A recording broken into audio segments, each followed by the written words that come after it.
Executive Director of Creating Accessible Neighborhoods, CAN. I'm a white non-binary person with freckles and silver glasses. CAN's logo, website, and email are shown on this slide. Our logo is orange and features four heads, arms outstretched and circling one another. Our website is www.canbc.org, and our email is info@canbc.org. I have described myself and the image on this slide to model how to be more accessible for participants that are partially sighted or blind. I will be describing all images in this presentation. Captions are available if you'd like to turn them on for yourself. You can go to the live transcripts. Angela, Heather, did you want to say something? I just want to ask if you wanted to go full screen or presentation mode. Sure.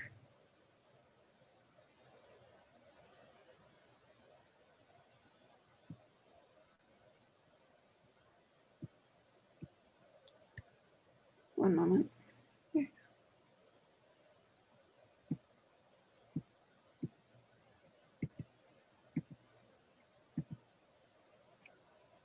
Awesome, perfect.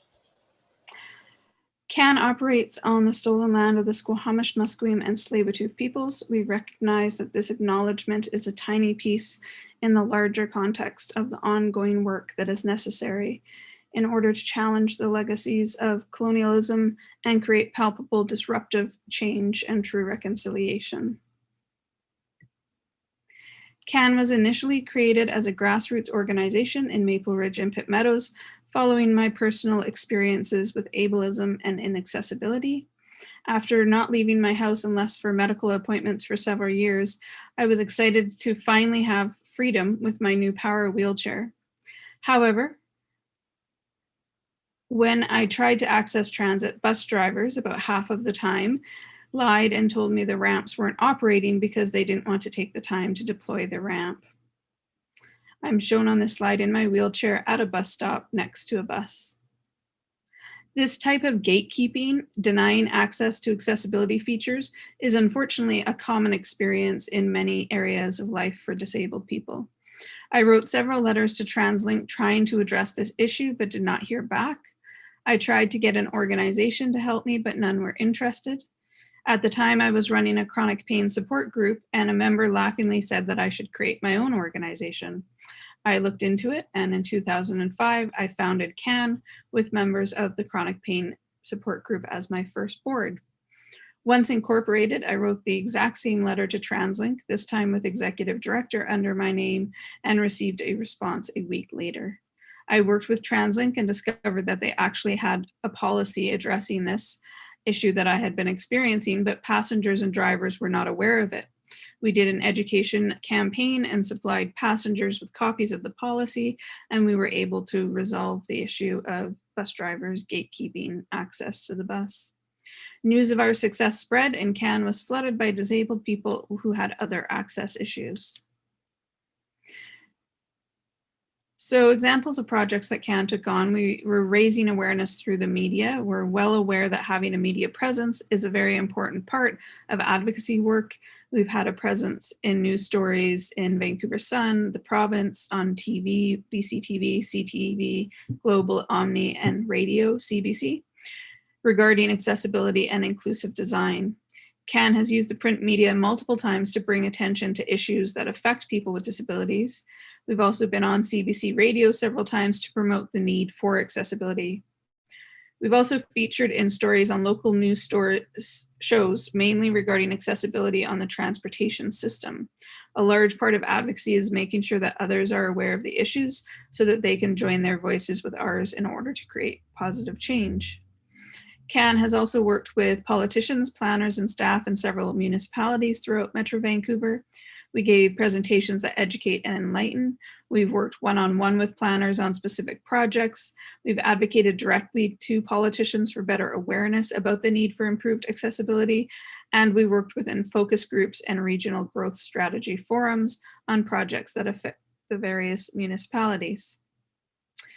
CAN was contacted by several residents when we first started in 2005 in Maple Ridge and Pitt Meadows who were frustrated that there was no adaptive sport and recreation programs in the two communities. CAN advocated on their behalf and was able to secure funding as well as a gym for a power soccer team, which the players dubbed the Ridge Rockets. CAN members then coached and volunteered to support the team for several years.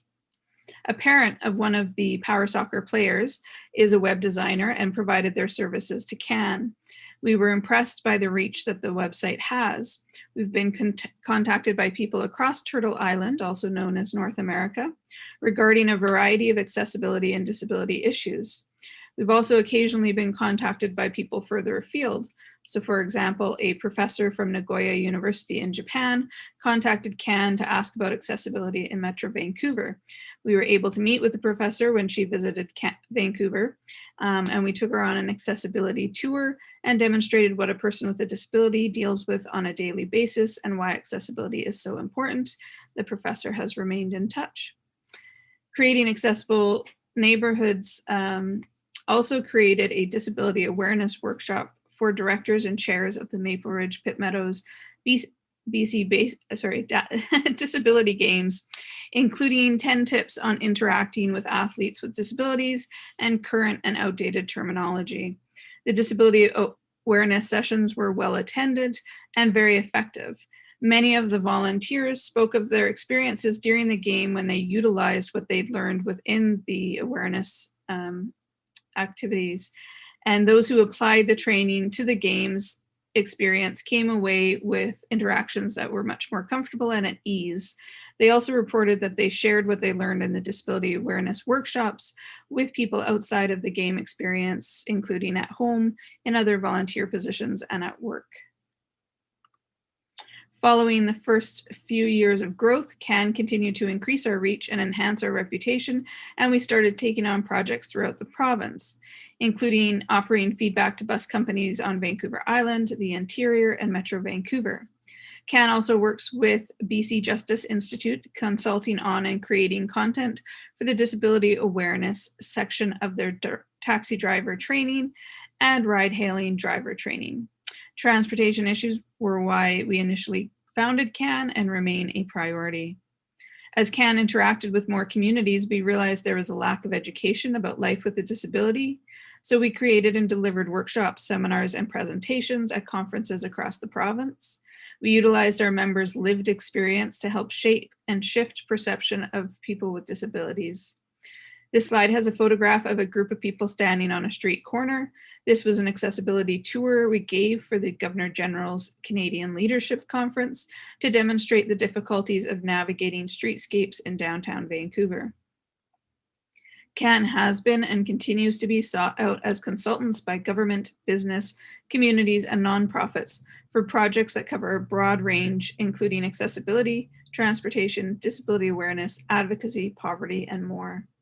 In addition to consulting for and educating businesses, organizations, and communities about life with a disability, CAN began to advocate on behalf of individuals, communities, and groups. We started partnering with other organizations to work together to create palpable change through reports, policy, and community building. In the first few years, CAN contacted individual businesses on behalf of members to educate about accessibility.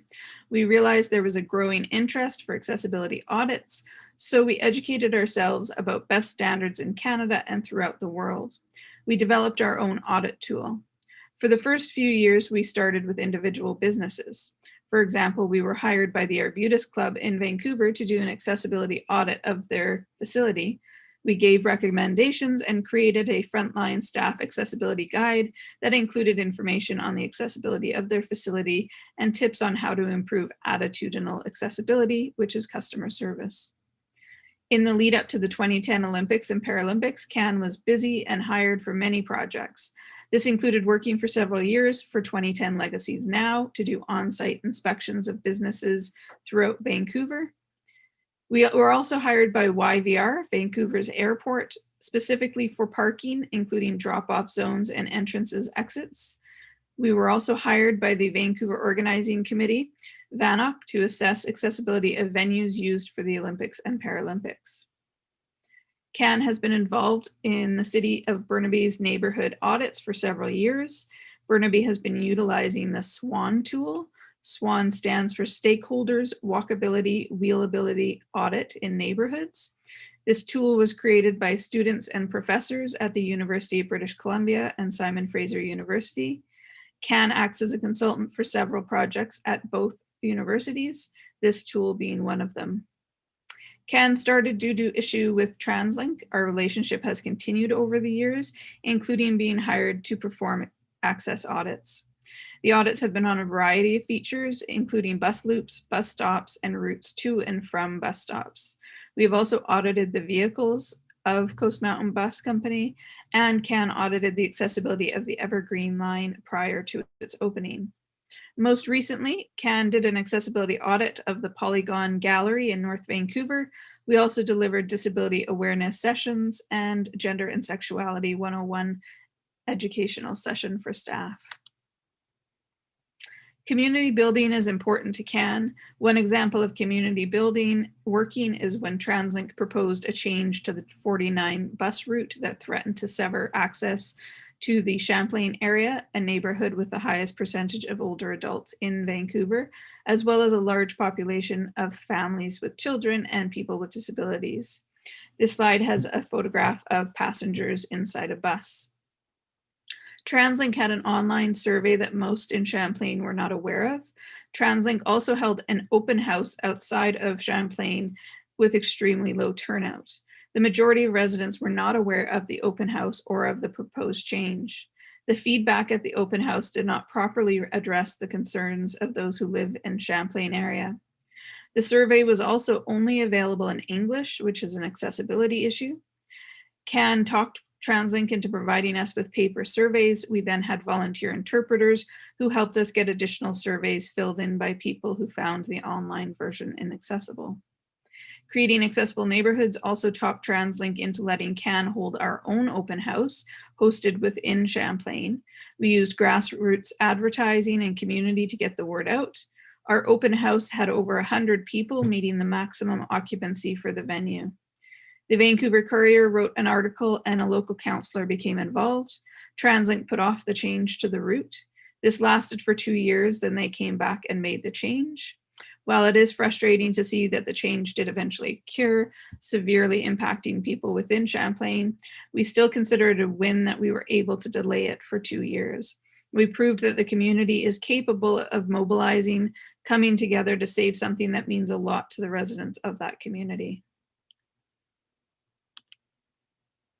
Part of how CAN educates about life while disabled, and all that includes, is by speaking at conferences. Examples include Accessible Urban Space, a facilitated discussion on inclusive communities at the UN World Urban Forum, employing people with disabilities in the tourism sector at Social Planning and Research Council's Access Awareness Day Dialogue, Understanding Disability and Universal Design at Kamloops City Fit for Children, Accessible Transportation System at both the Connecting Communities Youth Summit and as a keynote speaker for TransLink's Access Awareness Day. Disability awareness for frontline staff for City of Burnaby staff. Rights of disabled people for the UN Convention on the Rights of Persons with Disabilities. Enabling people with disabilities with assistive technology. And this was at the Innovate conference, Innovate standing for Innovations in the Northwest to Advance Assistive Technology Excellence. And we did 2 presentations at Walk 21. The first was Evolution of the Pedestrian, and the second was a walking tour with disabled people on examples in universal design. For 5 years, from 2005 to 2010, CAN's executive director, myself, wrote a monthly column for the Maple Ridge Pitt Meadows Times. Each month focused on a fundraiser for a specific health issue with an interview with someone who lived of that health issue. It raised awareness about disabilities, how they affect people differently, how the majority are not evident by appearance, and what people can do to destigmatize disability and health issues. We heard from many people who said they didn't know how to start conversations with family members about health issues, and the column helped give them that to speak on their own experiences. Throughout 2016, Creating Accessible Neighborhoods was routinely contacted by people with disabilities who felt like they had no voice or power within the province. People had participated in the 2014 government consultation, but felt that their comments and feedback were ignored, written into papers, and just filed away. In response, CAN developed a survey for people with disabilities on assistance and also for ministry workers. CAN then co-authored a report with Omar Chu of the BC Poverty Reduction Coalition. The report was entitled Sharing Our Reality, Life on Disability Assistance in British Columbia. The report focused on the demoralizing effects of provincial government policy for both people with disabilities and those that work within the income assistance system. The report included recommendations to increase the disability assistance rates, simplify applications for income and disability assistance, and return to a system with individualized caseworkers. The report looked beyond the numbers to focus on real life stories. So for example, Frank, who receives disability assistance, shared the messages that we don't have enough for basics like food and shelter, and this makes our disabilities worse. We are losing our health, we are losing our homes, we are losing our lives. There is a crisis. Income assistant workers agreed and highlighted how they did not feel that they had avenues in which they could share their thoughts and concerns about their ability to do their job. Doug Kinna, a British Columbia Government and Service Employees Union elected representative for Ministry Social Workers, said income assistant workers tell me all the time how powerless they now feel to actually make a difference in people's lives within the current service delivery model. The stories in the report demonstrated the inadequacy of disability assistance and appealed to the government to provide a system based in dignity for people with disabilities. This report generated much needed conversation and led to improvements within the income assistance system. CAN also worked with multiple organizations to co-author Shifting the Culture at the Ministry of Social Development and Poverty Reduction. This paper was a brief overview of key concerns regarding the ministry. The examples provided are achievable measures that would better reflect the support and assistance the system is supposed to be providing people with disabilities and those on welfare. The report shared the organization's vision, which is a ministry that is dedicated to poverty reduction should be designed to meet the needs of people currently living in poverty and help them lift them out of poverty. We envision a culture of care instead of a culture of suspicion, with better training and supports for staff and a serious commitment to accessibility for clients. An accessible system should not require the help of an advocate to apply, make a call, and/or address an issue. Such a ministry would be a respectful and supportive environment where somebody needing support can walk into an office and meet face-to-face with a worker who treats them with dignity and respect. Work with us to come up with tangible, time-sensitive changes to the culture and accessibility of the ministry. Commit to an ethical, dignified assistance system that works to actively lift people out of poverty and end poverty altogether. CAN's executive director, along with other co-authors, participated in a phone call with deputy ministers regarding the paper and the steps they are taking to address the issues laid out in the report. The government was responsive to the report and made some much needed change. CAN's direction has been shaped by need. As we gained members, visited more communities, and spoke with more disabled people, community members, and advocates, we realized where there is a need for our work. From a grassroots organization that started from a single issue in 2 communities, we've grown into an organization that has projects throughout the province, and thanks to the increase in accessibility during the pandemic, we've had projects throughout Turtle Island, North America. This slide has an illustration of a diverse group of people, including several people with disabilities. As we grew, we saw that there was a gap in representing disabled people with multiple intersecting identities and how that affects access, equity, and participation.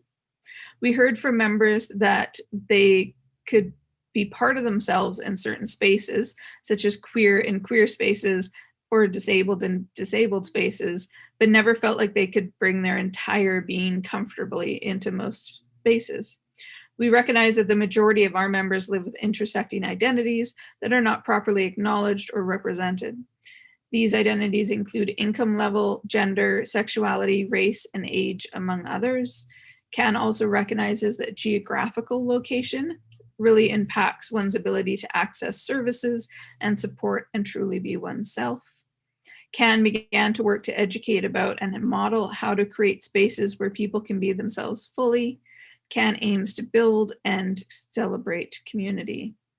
CAN also started working with organizations, individuals, and fellow consultants in the 2S LGBTQIA+, queer and trans community, Black, Indigenous, and people of color communities. CAN made a commitment to centering decolonization and uses both an intersectional lens and a disability justice framework. We're committed to educating others as well as ourselves, utilizing every possible learning opportunity and gaining knowledge from the fellow consultants who are doing amazing work. CAN understands that we can't truly liberate one group until we liberate all. This includes facilitating Chronically Queer, a support group for 2S LGBTQIA+ folk with chronic health conditions. Chronically Queer provides a welcoming, supportive environment where 2S LGBTQIA+ people with chronic health conditions and or disabilities can come together and share what is happening in their life. When I started facilitating Chronically Queer in 2018, it was run under community. From the start, I noticed that there were issues with ableism and inaccessibility, including the training and their office being in an inaccessible location with stairs but no elevator. As Chronically Queer met, I learned more about the ongoing issues and how many group members felt that the organization only represented one part of who they were, the queer and or trans person, but not the disabled part. Members started advocating for themselves, trying to bring about change. In 2019, we had a group who participated in the Vancouver Pride Parade to show queer, trans, disabled representation. This slide has a photograph of 7 chronically queer members with signs in the Vancouver Pride Society Parade. Signs include, I am a lesbian, I have an invisible illness, I am proud, spoiler alert, disabled people can be queer too, and queer here and a pain in the ass for medical and gender systems everywhere. We were part of Community's group. Unfortunately, despite a lot of labor, time, and energy from members prior to the parade, with staff trying to ensure that our access needs would be met. On the day of, our access needs were ignored, dismissed, and trampled on. We continued to attempt to address the issues within the organization. Eventually, their executive director told us that accessibility was not a priority. The members of Chronically Queer voted to leave that organization as it truly wasn't representing the needs and full identities of group members. Chronically Queer came under the umbrella of creating Accessible Neighbourhoods. Once that transition took place, we heard from many people who said that they'd never contacted Chronically Queer because it was under an organization's umbrella where they faced exclusion, inaccessibility, and ableism. They didn't want to belong to a group that belonged to an organization that had been dismissing a part of them for years. Unfortunately, that organization is not alone in only representing certain demographics within their membership. For too long, disabled people, among others, have not been properly acknowledged, heard, or represented. The exclusion is particularly frustrating when it happens by an organization or individual who says they are working on behalf of a marginalized population, but are ignoring those within their own community with multiple intersecting identities that are additionally marginalized. Creating Accessible Neighborhoods is committed to creating welcome, equitable spaces and opportunities where the full person is respected, represented, and celebrated. Harmony Bongat, a member of Chronically Queer and facilitator and researcher for CAN, says that Chronically Queer under CAN's umbrella fosters a sense of community togetherness, bringing together queers who truly need support, advocacy, friendship, and connections. CAN makes it easier to hold space by doing their best to ensure that everyone's needs are met, thus validating the needs we as queer, disabled, colored, and or marginalized folk have. Creating Accessible Neighborhoods has been part of the Burnaby Pride Organizing Committee since its second year in 2018. CAN's executive director was Burnaby Pride's first chair for 2020 to 2021 and remains as co-chair. This slide has an image of drag performer Kendall Gender in front of the audience sitting on the grass at the 2019 Burnaby Pride event. As a new Pride organization, Burnaby Pride has the wonderful opportunity to create events that properly represent the many identities within the rainbow alphabet of 2S LGBTQIA+. For too long, many people have not felt represented by Pride events. Burnaby Pride has prioritized diversity and is utilizing an intersectional lens. In 2019, CAN was hired by Vancouver Pride Society to do accessibility audits of 7 of their Pride events. CAN performed the audits looking for opportunities for growth and improved accessibility for a broad range of people with a variety of disabilities and intersecting identities. We submitted reports on what barriers need to be reviewed and removed. We made suggestions for immediate change as well as some long-term changes that require more funding, cultural shifts, and/or resources that will take longer. Creating Accessible Neighborhoods also delivered disability awareness session to staff, volunteers, and some board members. And some of the reports that we have created for that project have been shared with Pride organizations throughout Canada. In 2020, CAN continued our working relationship with Vancouver Pride Society by facilitating community consultations to find out what Vancouver Pride Society is doing right, what they can improve, and why people may feel not welcome or included at Pride events. In 2021, Vancouver Pride Society provided CAN with a grant towards the research and creation of 2 new workshops that we are launching this month, Queer and Trans History BC and Queer and Trans History Canada. These workshops will be released during Pride season. CAN has also partnered with Vancouver Pride Society to create a timeline of queer and trans history that will be housed on Vancouver Pride Society's website. In 2019, CAN did a year-long board diversity project. This project was born out of a frustration of organizations that say they represent certain demographics who have nobody of that population in positions of power, leadership, or decision-making. This slide has an image of a boardroom surrounded by floor-to-ceiling glass windows. We wanted to work towards pairing diverse people with boards. Our original goal was to create a database of qualified candidates to match with boards.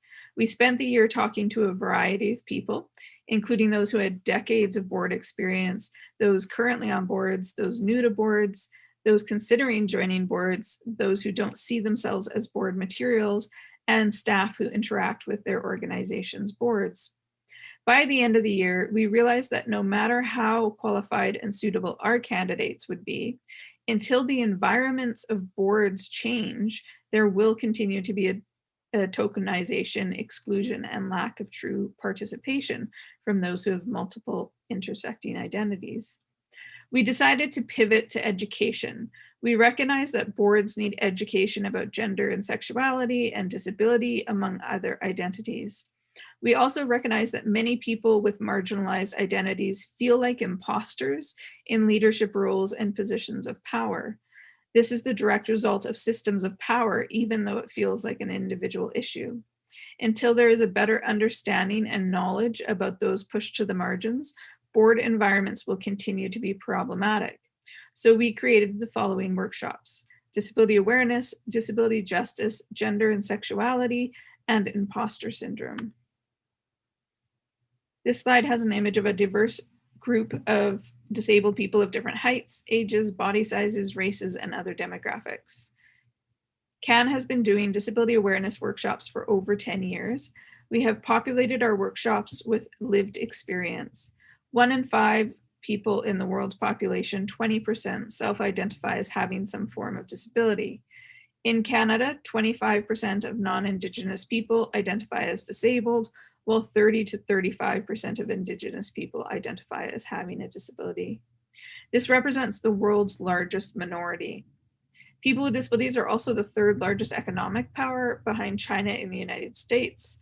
And keep in mind that due to stigma and prejudice, this number is not a true reflection because there are many who are not counted as they don't currently self-identify. It's vital that there is more awareness and education about disabled people. We're not a small portion of the community. We are at least a quarter. Our workshop covers what disability is, how ableism shows itself, and how to fight it, including internalized ableism that disabled people often weaponize against ourselves. This slide has a photograph of an empty university classroom. In 2020, there was a lot of interest and discussion about academic ableism, and it was our most popular workshop. Disabled students and staff have been fighting for years to have access and been denied. Then the pandemic happened and non-disabled people needed access, and suddenly classes were available online, proving that accessibility is possible, but that it is only made available for certain populations. This led to a lot of interest in extended conversations, and last year, academic ableism was the workshop that we did the most, and it was a spin-off of the disability awareness workshop. The term disability justice was created in 2005 from conversations between Black, Brown, queer, and trans people, including Patty Byrne, Mia Mingus, Stacey Milburn, Leroy Moore, Eli Clare, and Sebastian Margaret, in reaction to their exclusion from the mainstream disability movement and studies, and the focus on straight white males with physical disabilities. Our workshop covers the 10 principles of disability justice created by the organization Sins Invalid. We have multiple versions of this workshop, a 1-hour introduction to the 10 principles, a 2-hour version that is both disability awareness and disability justice, and a 2-hour workshop on how to apply a disability justice framework to one's work.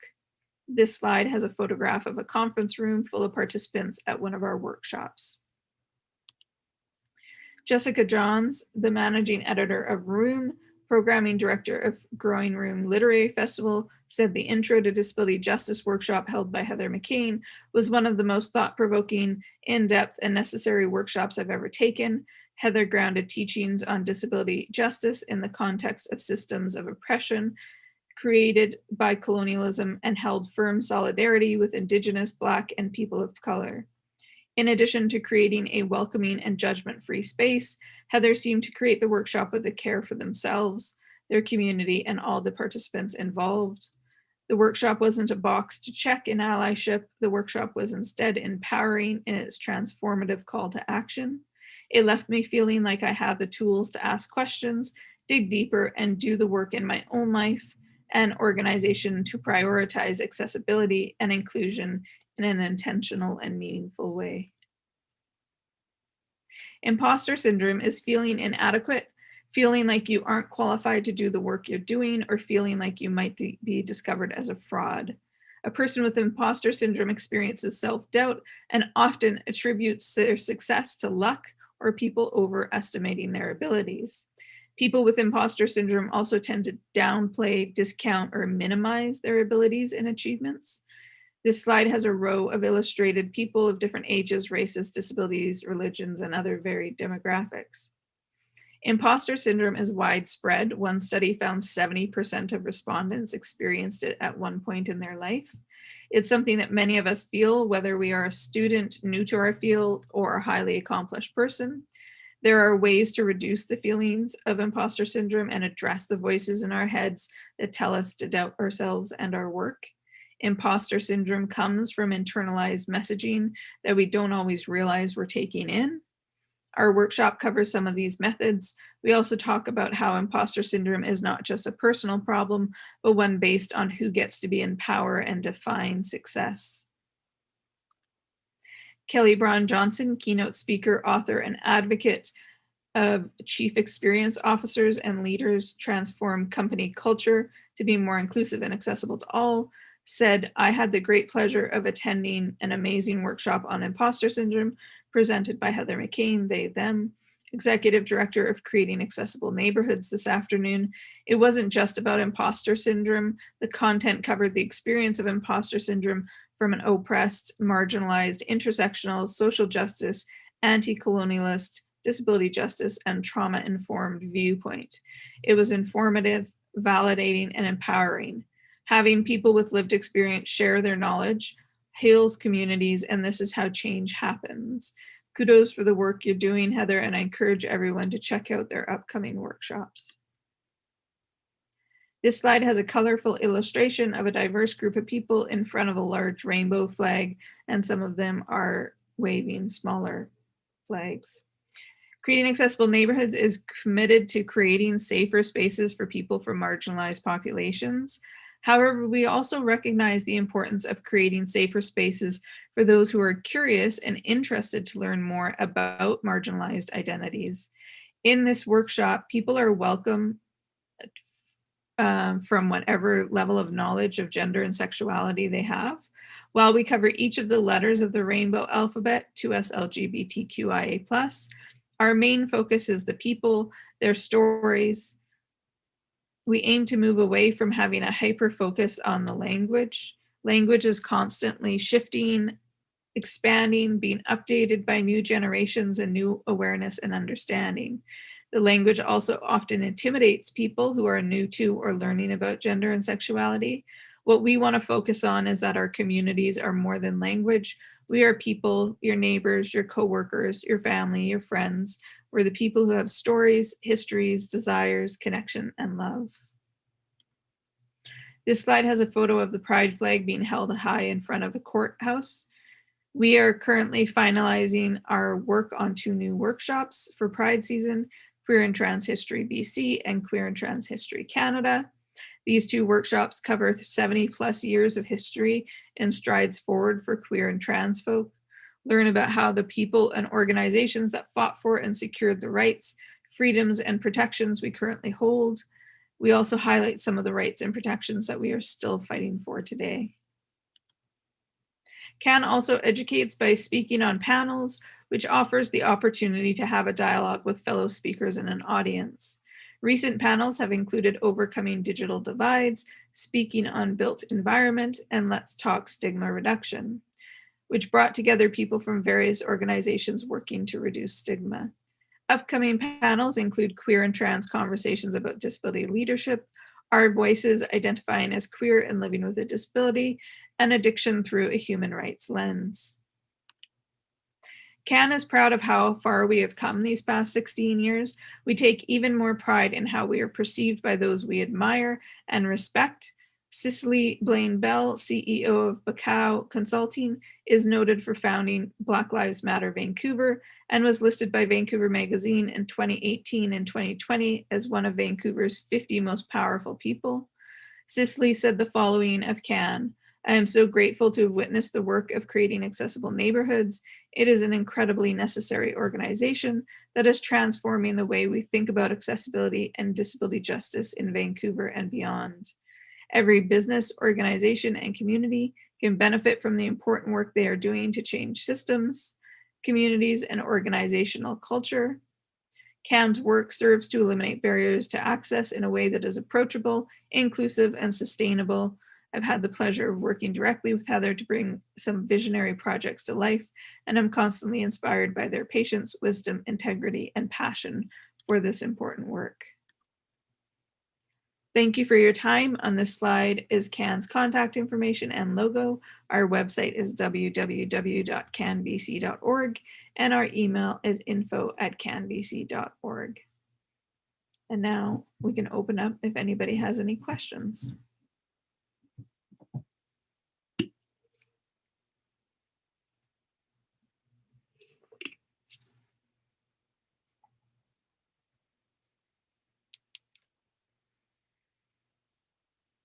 Well, thank you to Angela for inviting me to speak today.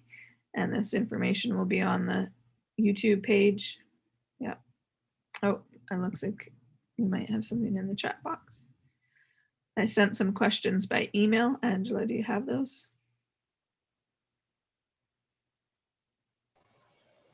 Robin, which email did you send them to?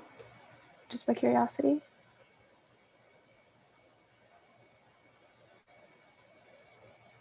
I've got the chat line.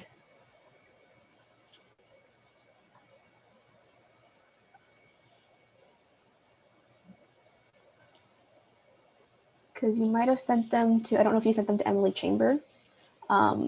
If so, I will have to message her to get them. I don't know how to do it.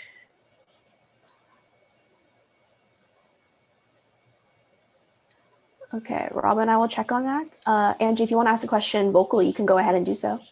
How can we get better with human resources? Human resource, you mean like in a workplace? Yeah. And how can human resources improve accessibility and equity? Yeah. Well, there's a lot of things that human resources can do, but a big thing is education within the workplace. So having information about the various identities that people have. So that can be having a disability, being racialized, being queer and trans. Having education within the workplace is really important because often when there is, say, a disabled person in the workplace, that one person is expected to answer all these questions about that experience, and it puts a lot of pressure on their shoulders, and they might not necessarily know the answers. So it's important for workplaces to support their staff by having education that the entire group receives, and that's top to bottom too, because often it'll be people in human resources will get the training, but management won't, and it's really important that it goes through everybody. And that is always a very good first step. And then it depends on the work environment as to what else that they can do. Having an accessibility audit of the workspace is important to understand where there are things that can be improved for the accessibility of staff, as well as, you know, whatever customers that they may have, depending on what the business is. And another thing that they can do is to look at their own, evaluate their policies, look for ableist language, look for language that might be marginalizing people or no longer be current. And that's an important thing to do every couple of years. So those are all things that human resource can do. Okay. Thank you. You're welcome. Thanks for the question. And so I see here from Robin, I'll ask here, first was about accessible portable toilets. Is there such a thing? City of Victoria cut off access to main toilet block within a large park and said they will mitigate the barrier with wheelchair accessible portables. Seems outrageous, but doesn't meet a standard. No ability to wash hands. So yeah, what is currently available are wheelchair accessible porta potties. And so you can get a mobility device, a standard mobility device, and some of the larger ones you can't get in there. And they have grab bars in there. They have a raised toilet seat. So there are accessibility standards that are met within those porta potties. And typically, if the city chooses, they can also get a sink that is put right next to the porta potties. And that's for people who can to wash their hand. Unfortunately, what is often supplied is a foot powered sink. And so people who are in wheelchairs who have no use of their legs would not be able to use those sinks. And so that's definitely not an accessible standard that has been met with those sinks. And it is an additional cost, so it's often not ordered. The second question is how to get media coverage. I send in story ideas and the local newspaper never bites. This can be quite difficult because they really want something that has a real hook in their stories. And so I have found that it's important to kind of look at specific writers, see what they're writing about, and appeal to that interest. So I often will read a lot of their previous articles before I send something in so that I can see what it is that they really like to write about. I also say start with some of the smaller newspapers. I know often people send media coverage into the big ones like the Sun and the Province, but we have a lot of smaller ones in Burnaby. There's the Burnaby Beacon, which is a newsletter instead of a newspaper, but it goes out to people's email box every Monday. And so you're getting a lot of people who would read it. There are a lot of smaller newspapers who are interested in stories. I think one of the things is that when you send in your ideas for the stories, it's good to kind of have bullet point of what it is you're wanting them to cover within the story. And then it's also just developing relationships. So keeping in touch with certain people who have written stories about you that you liked to make sure that they know you're still around and doing work that they could do coverage on. So those are some suggestions. And then we have Angela says, thank you, Robin, for pasting the questions here. Sorry about that. I'll see if we can change the invite email to be one easier to access. So thanks for that, Angela. And thank you for those questions. Are there any other questions? No. Gina? Oh, can you hear me? Yep. Oh, okay. Thanks. Thank you, Heather, for all of this that I've seen. And can you let's see now. Can you please inform me? What's that word? Disability. Is that black and white? Is that like I think that's a word. Is that the same as queer? Disability is different from queer. I'm going to mute you because there's a bit of an echo, but you can unmute yourself if you want to talk at any point. So disability and queer are different. Disability is when somebody has something that affects their body, brain, or senses and affects their ability to go about their daily life. Being queer is kind of an umbrella term, and it covers a lot. Thank you for being here, Robin. Robin just put in the comment that they have to leave. Thank you for being here. Queer is an umbrella term, and that's for people who have different sexualities or their gender may be genderqueer. So there's a wide spectrum within that, and queer is represented by the 2S LGBTQIA, which is two-spirit, which is an Indigenous term for people who are queer. There's gay, lesbian, trans, bisexual, pansexual, intersex, asexual, aromantic, agender, and the plus, which covers a lot more. So that's why we have the Gender and Sexuality 101 workshop, is because there's a lot of identities within sexuality and gender. And, you know, the terms are changing too, and there's new identities that are popping up. Asexuality, for example, is beginning to get more attention where it previously did not. And that's when people don't have any sexual attraction. I'm actually in the talks with CBC. They're doing a special on asexuality, and myself and some other people from Vancouver will be talking to them who are asexual. And so there's a lot of identities within that queer umbrella, but queer and disability are two different things. That's a lot. Yes, thank you, Heather. So queer is not a disability, but what you've just said, it's an umbrella of all the, like, we're all human. So it's just, as long as we love each other and no violence involved, I think that would make a world a better place. I don't know if you say I have a disability. My first time of having this disability, I was I nearly got killed from a severe car accident. So I have a traumatic brain injury. So I have to adapt to two worlds, abilities and disabilities.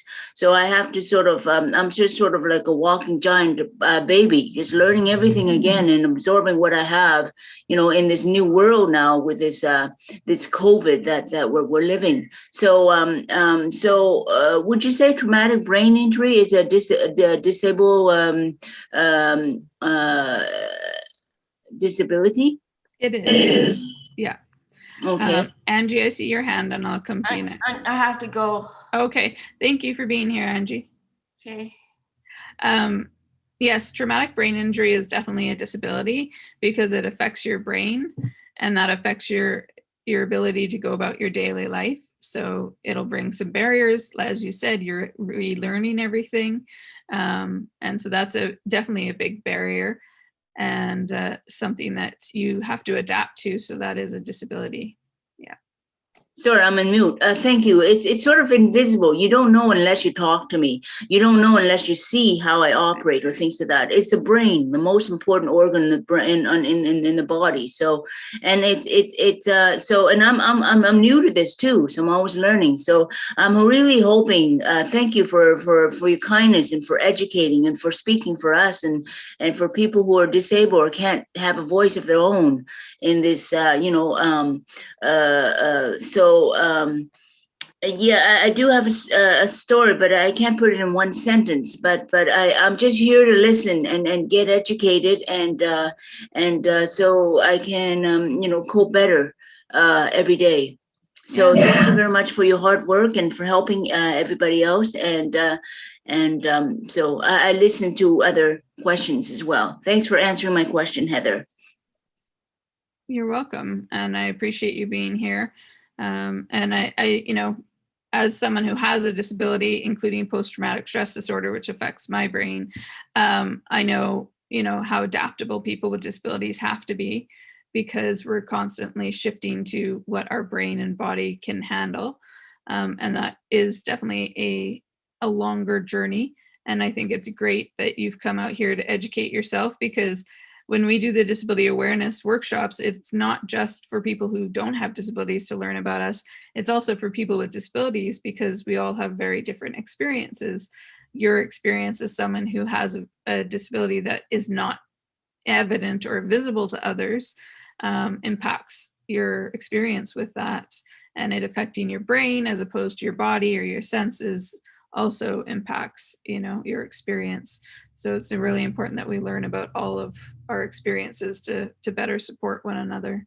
So yeah, thank you for being here, and thank you for educating yourself, and good luck with everything that you're relearning. Yes, thank you. Yes, I used to be in a wheelchair, so it's just learning everything again. It's just the now yeah. So I've lost a lot of things that I used to be able to do. And yes, post-traumatic. What did you say? Such a long word. Post-traumatic stress disorder. Yeah, stress disorder. I have that, and then I'm always kind of reading, how to deal with how to best deal with the challenges that I have. So, and this is one of them. So I just want to bring more awareness to myself and what's out there, and I hope where I can lean toward so that I can live a happy life, just like everybody else, because we all need support. And thank you for listening. You're welcome. If you're interested, we have a newsletter that goes out every 2 months that talks about the different work that we're doing. And you can email us at this email address, info@canbc.org, and we can add you to that list if you want to stay up to date. Yeah. Oh, I did not know that. So yes, and then they'll email me the information about what disabled people do. Is that what you're saying? What we do within our organization, the projects that we're doing. So that would give you an idea of some of the things that are happening. Right. I live in Metrotown. I mean, in Burnaby. So okay. So so they would have articles about that, in Burnaby too, right? Yeah. For example, we run 2 chapters of Chronically Queer. One's in Vancouver and one is in Burnaby, and we work a lot with Burnaby Pride. So yeah, we have a lot of work within Burnaby as well. Right. I'm not queer, but I'm just wondering. Oh, that's fine. Okay, so sorry. I just want to know, what's out there for people with disabilities. Now I can walk. Sometimes I used to walk with a cane, but I'm just happy that I'm out of wheelchair and I can walk and just yeah. Okay. So thank you for that information. So I wrote down, www.canbc.org.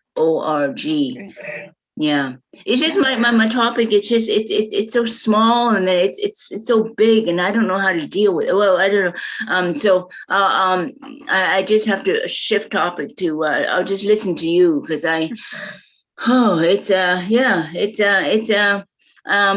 Yeah, I'll just smile. So thank you for helping. And so yeah, thank you, Heather.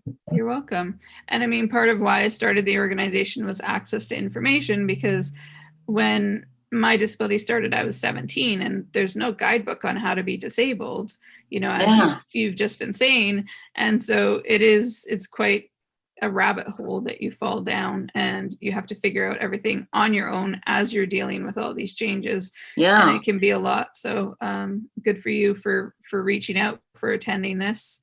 And Disability Thank you. Foundation has a lot of great information, as well as my organization. So yeah.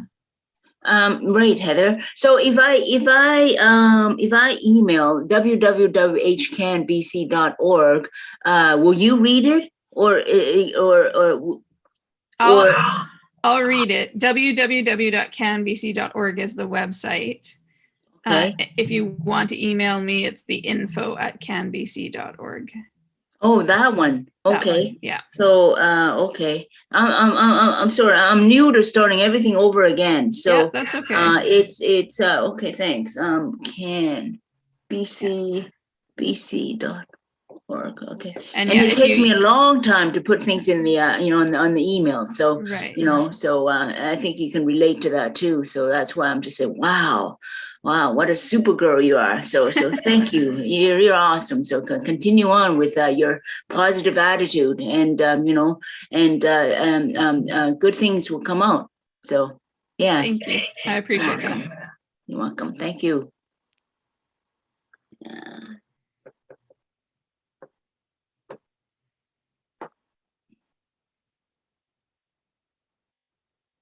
Oh, well, no questions. No more questions.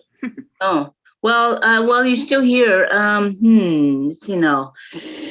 okay,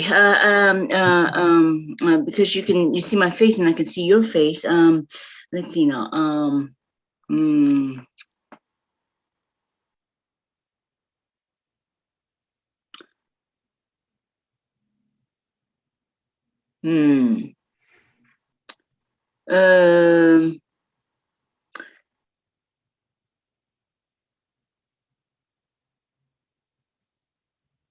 Where is there? Do you help? Where are the yeah.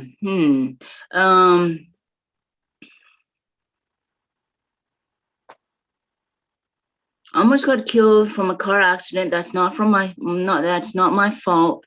Then I was in a relationship with who I thought would be my husband, but he's been really abusive to me, and I thought it was my fault. That I just got to fix the relationship, but I'm now out of that toxic abusive relationship, because I thought I was gonna, but anyway, I have to close the door on that one, and so it's a double whammy or something like that. And so I have a disability, and also and now I'm also recovering from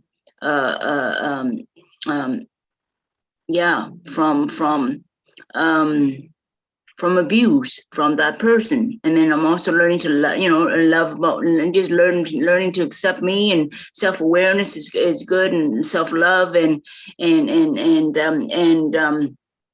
move forward in doing what I love, which is singing, and wrote my own songs and things like that. And so I'm hoping that I can be educational to other people. But then my door got broken into, and then my dad, it's kind of multi-layered, and so there's the death of my family, and it's just, yeah. So before I just branch out, just simplify it. So yes, I'm disabled from a car accident, and then I'm also disabled or maybe traumatized from being abused by my fiance, who is, who my counselor told me to just get away, just no contact, nothing at all. So I stopped cold turkey. It's really hard. First I thought he would change, but no. So it was really hard. So now I'm just, yeah. So that's the story. I can get into detail, but yeah. So how would you deal with that? Or how, I don't know what to say, but now you know what I mean, surviving from a severe car accident, it's hard enough, but then add to that thought that he would help me, but that, kicking and choking me and all the things that people don't want to hear about, emotional assaulted or things like that. And financially, it's like, whoa, that's a lot. And I just don't want to die. Oh, sorry, I shouldn't say that, but it's hard. Yeah. And you there's a lot in your life you're having to adjust to. And I think one thing is to allow yourself to go through the grieving process, because you had this future that you envisioned, both in how you were within your body, brain, and senses, but also with this person. And that future isn't going to happen. And it's important to grieve that and to understand that that is a door closing for you. And that's a very big thing to adjust, even when you don't have a disability. But on top of a disability, it makes it that much more difficult, especially if it is impacting your financial situation and other things. I'm really glad to hear that you have a counselor that's supporting you. I think that's really important in trying to find a support system that can help you, because that's, leaving an abusive relationship is very hard to do. Right. And I applaud that you had the strength to do that. That's good. Right. Thank you. Not anymore, but I'm on the waiting list for another counselor. But we'll see how it goes. Yeah. It's just there's no end to learning. I mean, the change is constant, and so I just have to adapt or something. It's easier said than done. But anyway, I just hope that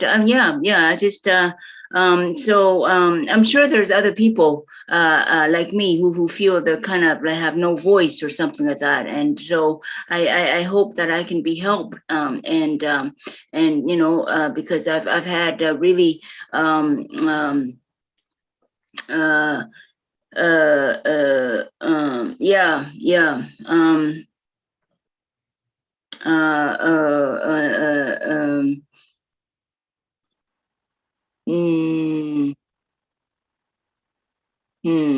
not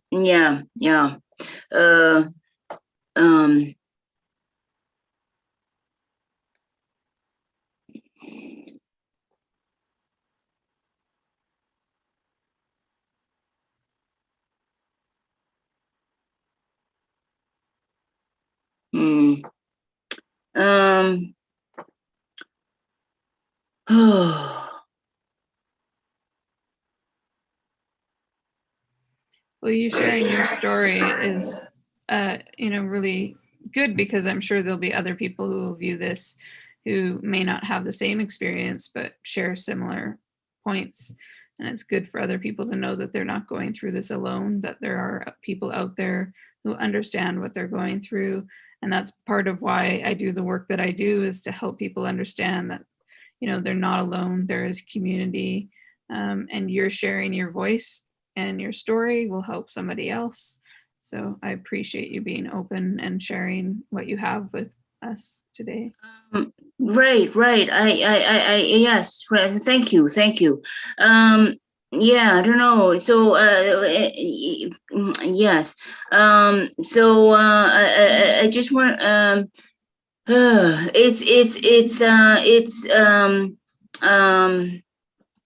the experience of oh, I love your song, and then I hate your song, and then it's the arrogance after. It's just the negative reactions from who I thought were my friends. That's where I feel that, wow, that makes me even feel even more isolated, more alone. And then to have my front door broken into or something of that, I don't know. It's just yeah. So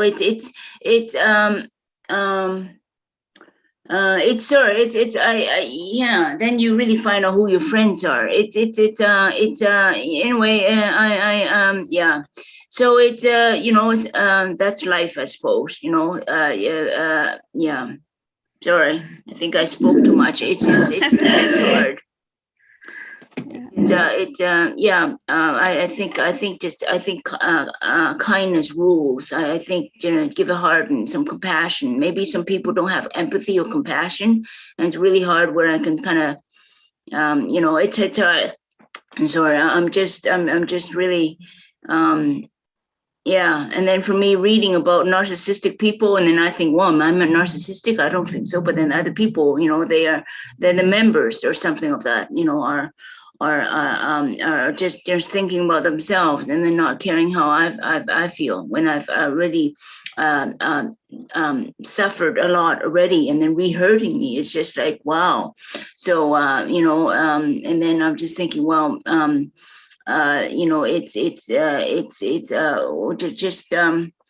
I think I'll just smile. I suppose, it's quite a skill that I'm trying to develop, because the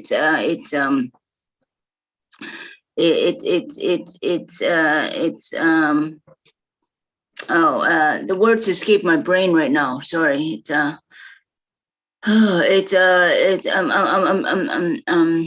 I'm totally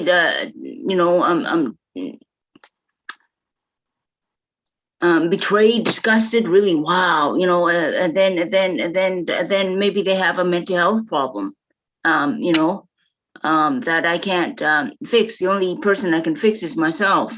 So, and then they're I suppose they're good supporters too. So, yeah. Well, thank you for being here with us today. And that's the end of my presentation. Right. Yes. Because I'm new to this. Thank you, Heather. Angela, and things like that.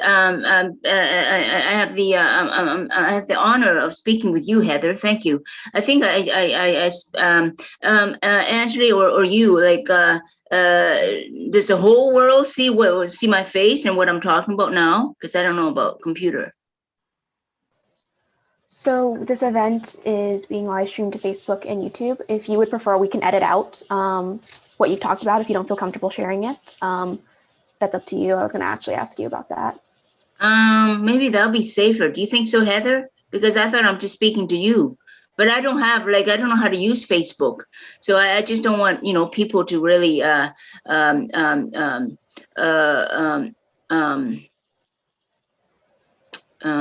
injure me or something that, after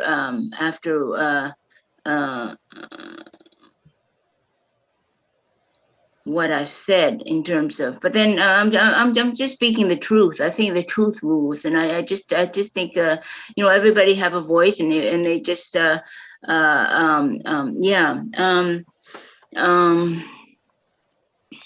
We can edit you out if you like. Is that all right, please? Is that okay? That's no problem. Thank Probably you. super quick. Okay, well, thank you very much.